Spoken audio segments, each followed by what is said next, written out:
It's wash day, ladies and gentlemen.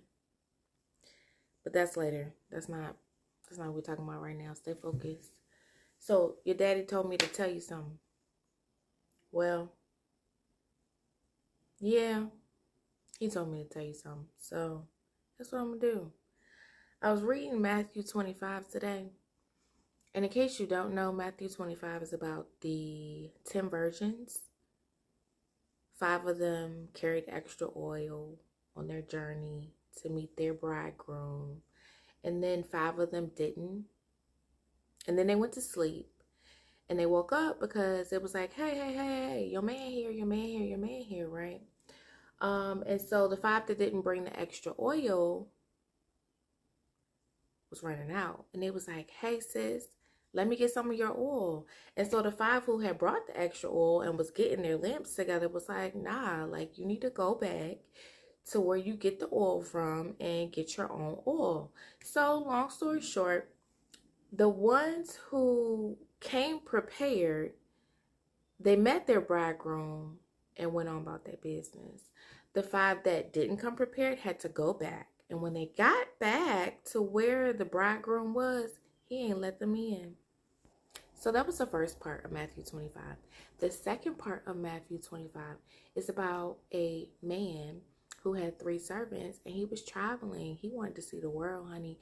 So he told his servants, come here, I'm going to give you something. So the first servant, he gave 5 talents. To the second servant, he gave 2 talents. And the third servant, he gave 1 talent. So he left, went on about his business, and came back and was like, all right, come on in here. Let me see what you got, right? So the first servant traded the 5, flipped it, doubled it, and had 10, right? So then the second servant did the same thing and had 4. But the last servant, who he gave 1, buried it, gave him some excuses, and was like, oh, okay, well, here's your 1 back. You know what the man did? The man called him wicked and lazy and cast him out. Told him, at least you could have put it in the bank. And then when I would have had interest. Yeah. So then he took his talent and gave it to the servant who had 10 talents and then casted him out. God wanting us, requiring us to use what we have. Use what you have and God will bless it. God will multiply it, right? Use what you have.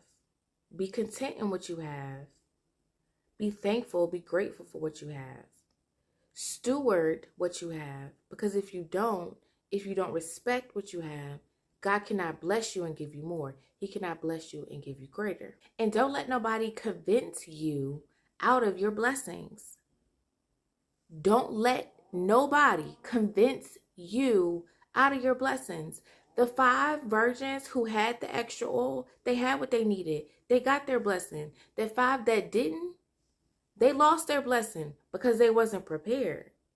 If the 5 who did have what they needed had let the other virgins have some of their oil, none of them would have been where they needed to be. Hear God in this moment, not me. You have a gift. God gives all his children gifts. Can't nobody give that gift to the world like you can. Can't nobody multiply that gift like you can. And can't nobody explain to God why you didn't use your gift but you. Don't let these people, places, or things get you caught up. Use your gift.